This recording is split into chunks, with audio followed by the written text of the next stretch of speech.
నమస్తే. నేడు రాష్ట్రంలో జరుగుతున్నటువంటి అవకతవకలు ఏదైతే కాంగ్రెస్ ప్రభుత్వం వచ్చిన తర్వాత అనేక హామీలతోని గవర్నమెంట్‌లోకి వచ్చిందని చెప్పుకోవచ్చు. మరి వాళ్ళ రాష్ట్రంలో అమలుపరుస్తున్న హామీల గురించి గానీ, అదేవిధంగా వాళ్ళ నిరుద్యోగుల పట్ల వ్యవహరిస్తున్నటువంటి ప్రభుత్వం కావచ్చు, అదేవిధంగా ఇవాళ శాంతి భద్రతలు ఏ విధంగా ప్రభుత్వం చేస్తా ఉన్నది, అనేటి అంశాలు మనతో మాట్లాడడానికి తెలంగాణ ఉద్యమకారులు గాంధీ నాయక్ గారు ఉన్నారు. వారితో మాట్లాడి మరిన్ని విషయాలు తెలుసుకునే ప్రయత్నం చేద్దాం. ఎట్లా చూడొచ్చన్న ఇవాళ రాష్ట్రంలో కాంగ్రెస్ ప్రభుత్వం ఏర్పడి 8 నెలలు అవుతా ఉంది.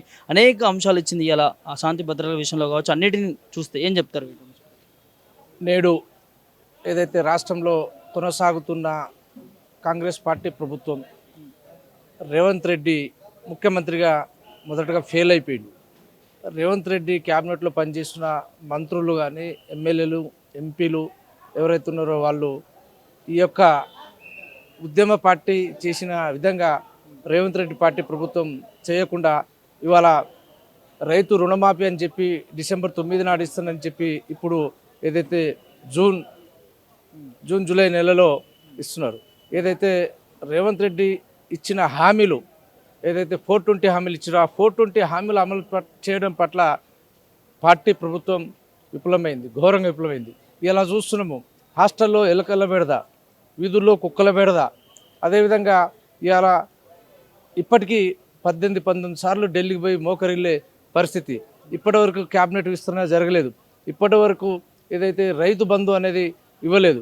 ఇవాళ తెలంగాణ రాష్ట్రంలో అత్యధిక శాతం రైతు రాజ్యంగా ఇవాళ కేసీఆర్ గౌరవ తెలంగాణ రాష్ట్ర ప్రదాత కేసీఆర్ గారు ఏదైతే రైతు బంధుతో పాటు రైతు బీమాను, రైతులకు నీళ్లు, తాగునీళ్లు, సాగునీళ్లు, విద్యుత్తు, నాణ్యమైన విద్యుత్తును అందించి ఇవాళ గొప్ప పరిపాలన అందించిన కేసీఆర్ గారిని పోగొట్టుకున్నామని ఇవాళ ప్రజలు ఏడ్చే దీనస్థితి ఇవాళ.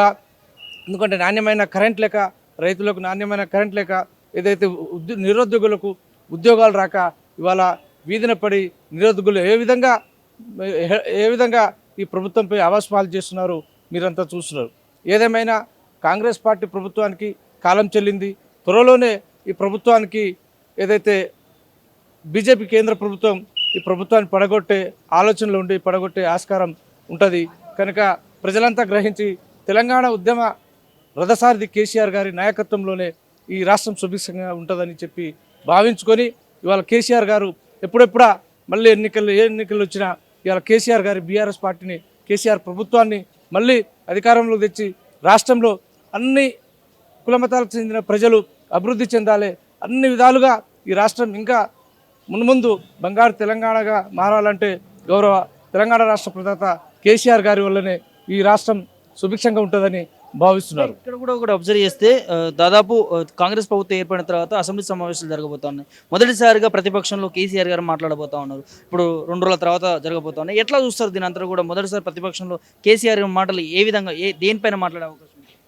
ఇవాళ తెలంగాణ రాష్ట్ర అసెంబ్లీలో గతంలో జరిగిన అసెంబ్లీ సెషన్లో గౌరవ కేసీఆర్ గారి కాల్ ఫ్రాక్చర్ వల్ల తను అసెంబ్లీకి పోలేకపోయిండు.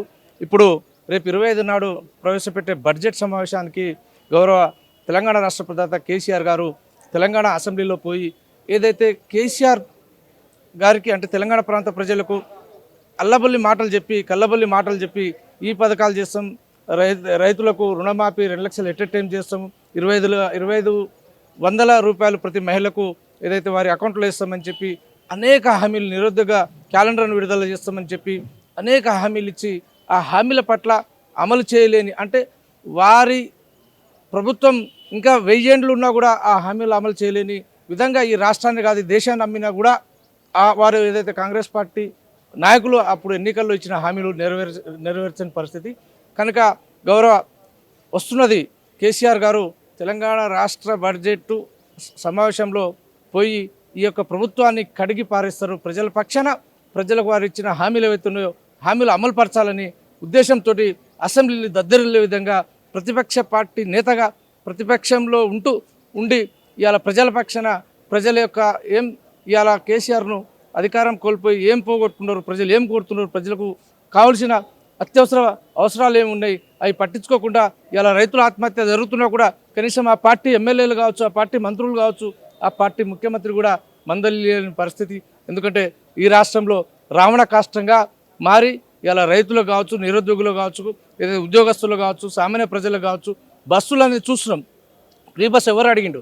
ఆ బస్సులలో ఆడోళ్ళు జుట్లు పట్టుకొని కొట్టుకునే ఒక దుర్మార్గమైన స్థితికి కారకుడైన రేవంత్ రెడ్డి ఎప్పుడు ఏదైతే ఈయన పార్టీ పతనం కావాలి, ఈయన ముఖ్యమంత్రిగా దిగిపోవాలని చూస్తున్నారు తప్ప ఈ ప్రభుత్వాన్ని ఎవరు విశ్వసిస్తలేరు. బీఆర్ఎస్ పార్టీ ఎవరైతే వలసపోతున్న వలసవాదులు వాళ్లకు త్వరలోనే అనర్హత వేటుపడి అక్కడ బై ఎలక్షన్లు వస్తే అప్పుడు తెలుస్తుంది బీఆర్ఎస్ పార్టీని ఎంతమంది కోరుకుంటారు అనేది తెలుస్తుంది. ఆ బై ఎలక్షన్లో ఎంతమంది అయితే 10-12 మంది పోయారో బీఆర్ఎస్ నుంచి, ఆ 10-12 స్థానాల్లో కూడా మళ్ళీ బీఆర్ఎస్ఏ కైవసం చేసుకొని బై ఎన్నికల్లో విజయ దుమ్దుబి మోగించు మారుతున్న వారి గురించి మీరు ఏం మాట్లాడదలుచుకున్నారు? అంటే గతంలో బీఆర్ఎస్ పార్టీ దీనిలో గెలిచి ప్రతిపక్ష అధికార పార్టీలో కాంగ్రెస్లోకి వెళ్తూ ఉన్నారు. అంటే వాళ్ళు చెప్పేది ఒకటే అభివృద్ధి కోసము లేకపోతే వివిధ కారణాలు అయితే చెప్తా ఉన్నారు. దీనికి మీ సమాధానం? ఇప్పుడు బీఆర్ఎస్ పార్టీ ఏదైతే వాళ్ళు తెలంగాణ ఉద్యమంలో పాల్గొన్నవారు కాదు, అయితే రోజుకో పార్టీ మార్చే ఉసురవెల్లి రంగులుగా మార్చే కుర వృద్ధులు. ఎందుకంటే వాళ్ళ అనుభవాలు అక్కడికి వస్తాయని చెప్పి వాళ్లకు ఒక్కొక్కరికి ఎమ్మెల్యే, ఎమ్మెల్సీ, ఎంపీ, రాజ్యసభ, మరి అదేవిధంగా ఒక్కొక్కరి ఉప ముఖ్యమంత్రి పదవి ఇచ్చినా కూడా వాళ్ళు విశ్వాసం లేని కుక్కలుగా, నేను ఏదైతే బీఆర్ఎస్ పార్టీని విడుతున్న వారు విశ్వాసం లేని కుక్కలు. ఇవాళ ఈ పార్టీలో అనేక పదవులు పొంది ఆ పార్టీలో వేరు, ఆ పార్టీలో కూడా విశ్వాసం తప్పి మళ్ళీ ఏ పార్టీ మారినా కూడా వాళ్లకు ప్రజలలో ఏదైతే ఉన్న విలువను దిగజార్చుకున్నారు తప్ప ఇవాళ గౌరవ ముఖ్యమంత్రి తెలంగాణ ప్రదాత చావు అంచులోకి పోయి తెలంగాణ రాష్ట్రాన్ని తెచ్చిన కేసీఆర్ను మోసం చేసినాడు. ఎవరు బట్ట కట్టలేడు. తన యొక్క పాపం తలిగి పురుగులు పడి వస్తారని నేను ఏదైతే పార్టీ మారుతున్నా, పార్టీని వెన్నుపోటుదారులకు నేను ఒక ఉద్యమకారుడుగా తెలంగాణ స్వరాష్ట్ర సాధన కొరకు అరగుండు, అరమీషం, అరగడ్డం, అర్ధనగ్నంగా ఉంటూ చాలా కాలం తెలంగాణను నేను ఏదైతే రాష్ట్రాన్ని రావాలని నా ఆకారాన్ని వికారం చేసుకొని తెలంగాణ కొరకు పోరాటం చేసిన ఒక పోరాట యోధుడిగా వాళ్లకు రాబోయే రోజుల్లో పుట్టగతులు ఏ పార్టీలో ఉండవని నేను కోరుతున్నాను. ఇప్పుడు రానున్న రోజుల్లో కూడా ఈ అసెంబ్లీ సమావేశాల తర్వాత కావచ్చు, ఈ లోపల కూడా ఖచ్చితంగా బీఆర్ఎస్ పార్టీ నుంచి కూడా ఇంకా అధిక సంఖ్యలో పార్టీలు మారుతారు. ఇందులో మిగిలేది కేవలం కేసీఆర్, కేటీఆర్, హరీష్ రావు మాత్రమే ముగ్గురే మిగులుతారు అని చెప్పి కూడా అధికార పార్టీ నుంచి కొంతమంది కాంగ్రెస్ నేతలు చెప్తా ఉన్నారు. దీనికి మీ సమాధానం? ఇది వారి యొక్క పగటి కలగా నేను భావిస్తున్నా. ఎందుకంటే గతంలో కాంగ్రెస్ పార్టీకి పోయినసారి 26 మంది ఎమ్మెల్యేలు గెలిస్తే వాళ్ళకి మిగిలింది కేవలం 6గురే. ఆ 6గురు ఉన్న ఎమ్మెల్యేలు ఇవాళ ఎందుకంటే ఒకసారి మార్పు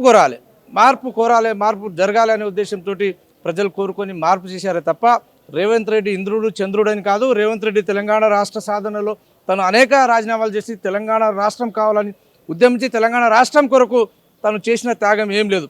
కానీ ఒక శాస్త్రం ఏదైతే ఒక పాము వదిలే పుట్టలో జొర్లి కాంగ్రెస్ ప్రభుత్వాన్ని కాంగ్రెస్ పార్టీలో ఉంటూ ఇవాళ తెలుగుదేశం పార్టీని ఉంటూ తెలుగుదేశం నిర్వీర్యం చేసుడు రేవంత్ రెడ్డి ద్వారానే ఇక్కడ కాంగ్రెస్ పార్టీ పతనం అవుతుంది. ఎందుకంటే ఆయన ఓటుకు నోటు కేసు ఉన్నది. ఆ ఓటుకు నోటు కేసుతో పాటు చంద్రబాబు నాయుడు ప్రధాన అనుచరుడుగా కొనసాగుతున్నాడు. రేపు రాబోయే రోజుల్లో చంద్రబాబు నాయుడు ఆయన బినామీ కనుక, చంద్రబాబు నాయుడు శిష్యుడు కనుక ఏదో ఒకటి తెలంగాణ రాష్ట్రానికి హాని కలిగే విషయాలు చెప్తాడు. త్వరలోనే ఆయన పదవిని తీసి ఏఐసిసి మళ్ళీ కొత్త వారికి ఇవ్వచ్చు, లేకపోతే తద్వారా బై ఎలక్షన్ గవర్నమెంట్ కూడా డిజాల్వ్ అయ్యి బై ఎలక్షన్ వచ్చేస్తాడు. నాయుడు తెలంగాణ రాష్ట్ర ముఖ్యమంత్రి అసలు గురువు శిష్యులు కాదట, వీళ్ళు ప్రత్యర్థులు అని చెప్తా ఉన్నాడు. ఇంతకుముందు కూడా కొన్ని వాక్యాలు చేసిన మన ముఖ్యమంత్రి ఏమన్నాడు? చంద్రబాబు నాయుడు 18 గంటలు పనిచేస్తున్నాడు, అంతకంటే ఎక్కువ పనిచేసి నిరూపించుకుంటా అని చెప్తా ఉన్నాడు. దీన్ని ఎట్లా చూస్తుంది? ఇప్పుడు చంద్రబాబు నాయుడు రేవంత్ రెడ్డి గురువు శిష్యులు కాదనేది ఇవాళ సరే ఒక చిన్న అబ్బాయిని అడిగినా చెప్తాడు. చంద్రబాబు నాయుడు బినామీ ఇవాళ రేవంత్ రెడ్డి. ఎందుకంటే చంద్రబాబు నాయుడు దగ్గర కల్లబొల్లి మాటలు చెప్పి చంద్రబాబునే బురుడి కొట్టించి ఓటుకు నోటు కేసులో ఇరికిన ఒక గజ దొంగ రేవంత్ రెడ్డి ముమ్మాటికి చంద్రబాబు నాయుడు బినామే. చంద్రబాబు నాయుడు యొక్క మాటలు వింటాడు. ఆ మాటలను ఏఐసిసి పరిసిగట్టి ఈయనను త్వరలోనే ముఖ్యమంత్రి పదవి నుంచి తొలగించే ఆస్కారం ఉన్నది. చంద్రబాబు నాయుడు రేవంత్ రెడ్డిలో ఒక్కటైనా కూడా తెలంగాణ రాష్ట్రంలో ఈగ వాలకుండా చూసుకునే ఘనుడు కేసీఆర్, కేటీఆర్, హరీష్ రావు వీళ్ళే మళ్ళీ తెలంగాణ రాష్ట్రంలో అధికారంలోకి తెచ్చే వాళ్ళు వీళ్ళే. మళ్ళీ అధికారం వచ్చేది బీఆర్ఎస్ పార్టీ ప్రభుత్వమే. కనుక ఇవాళ ప్రజలను అడగండి. ఏదో 2-3 మంత్రులు కుక్కలు వాగినట్టు వాగడం కాదు. నిజమైన పరిపాలన అందుతుందా లేదా, ప్రజల యొక్క ఏదైతే అవసరాలను పట్టించుకొని ఈ ప్రభుత్వాన్ని త్వరలోనే బొందబట్టే పరిస్థితి వస్తుంది.